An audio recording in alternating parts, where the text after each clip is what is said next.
Hello everyone, I'm Dr. Rajeshwari Rapata, speaking from Sai Sanjeevani Homeopathic Online Clinic. Today's topic is a very common one, earache in children. So just next to the common cold, earache is one problem which small children, babies suffer, and they are unable to express it, and they express it in the form of crying, becoming irritable, violent, holding the ear and crying, clinging to the mother.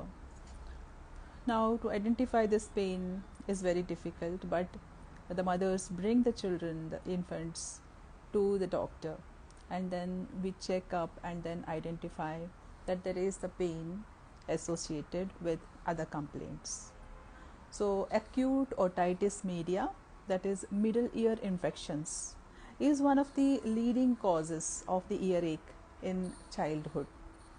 So there can be discharge from the ear, there can be some wax collection in the ear, and then the earache starts because of the clogging of wax in the ear. Now typically there can be a presence of fluid, there can be discharge from the ear, it can be plain fluid like or yellowish pus like discharge, and then there will be pain in the ear, around the ear. There can be swelling, there can be redness of the eardrum when we observe it, and possibly there can be fever as well. So this are some of the indicated symptoms of earache.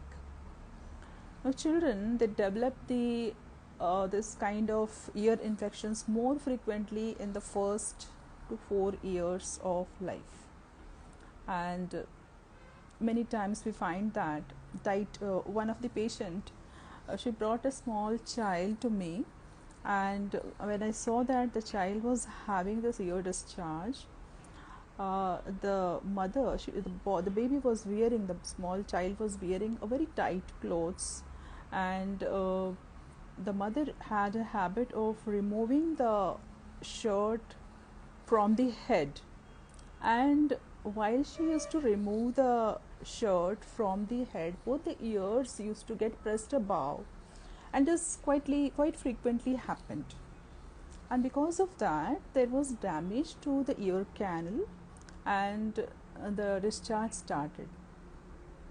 So in this way, some of the external factors are also there which are responsible for the injury to the ear as well. Sometimes small children pick up something like sticks or something and put into the ear. These are also some of the factors which can cause earache. There are homeopathic medicines which we give to the child, and these are epismel in 30 potency, also in lower potencies, and this is usually indicated when the ear is quite inflamed, where there is redness, there is swelling, there is pain, especially the soreness, and the child complains of stinging pains. A burning sensation is there, stinging pain is there, and that's where we give epismel. Another medicine which is also indicated in this kind of inflammatory conditions is belladonna. There is quite a dryness and severe pain in the ears due to swelling, and this pain is generally accompanied with high fever, with a quite redness of face. A blushed face will be seen. There will be quite a high fever, and along with this there will be the earache, and the child becomes quite irritable and violent during this earache, and that's when we give the belladonna. It's indicated in inflammatory type of earaches. There will be no discharge here. This is the early stage of the earache where belladonna is indicated. Then we have pulsatilla. Pulsatilla in 30 potency we give when there is a severe pain in the ear with a meek, painful cry, and the child is very fragile, very meek, and this kind of earache is worse at night, and there is a yellowish greenish discharge from the ear, and that's where pulsatilla is indicated. The child is absolutely thirstless, and these are most frequently, middle ear infections where pulsatilla is indicated. Then is chamomilla. Chamomilla is also very irritable child. There is a soreness, there is a swelling, and there is a heat in the ear. These are the more characteristic indications of chamomilla. And the child complains of a stitching pain in the ear, and both the ears are clogged up, and there is a deficiency in hearing because of this clogging up, and the child becomes very irritable, clings to the mother, wants to be carried, and then chamomilla is indicated. We prescribe chamomilla and the earache is gone.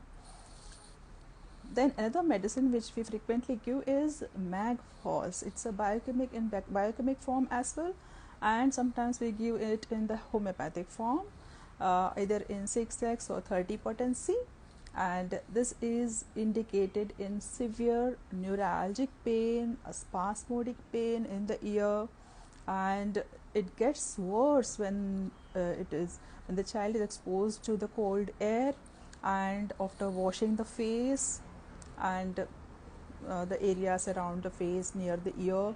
And here the child gets better by applying something warm to the ear. So whenever something warm is applied, the child feels better and stops crying. That's one indication where we give magphos. Also earache, when you find boils inside the ear. When a boil occurs in the ear, it becomes extremely painful, and in that condition, to abort the boil in its early stage itself, we give ferrum phos. It's a much indicated medicine. Along with the boil, there will be fever as well and severe pain, and ferrum phos in 6x potency, 12 and 30, depending on the indication, we give ferrum phos, and it aborts the boil, and the pain is gone, the fever is gone, and the child becomes absolutely well again. And then there is the mullein oil. It's a homeopathic oil which is helpful. It's available in the drops form, and we put it in the ear, and it helps in dissolving the wax. And even if there is a pain due to clogged up ears due to wax, it eliminates that pain and also dissolves the wax. The same medicine, it's called as verbascum. Verbascum is also indicated when there is clogged up ears and there is pain. It's given in pill forms that also helps internally to dissolve the wax and the associated complaints with wax. So these are some of the homeopathic medicines which we give for earache in children, and these medicines also given in the adults. Apart from these medicines, there are several other medicines which we give constitutionally and as per indications, and also based on the individual symptoms. So if you want to consult, you can consult me on the given link in the bio. Also do follow me on YouTube for such videos. The link is given in the bio. So namaste, Dr. Rajeshwari Rapata signing off until we meet again tomorrow with another topic.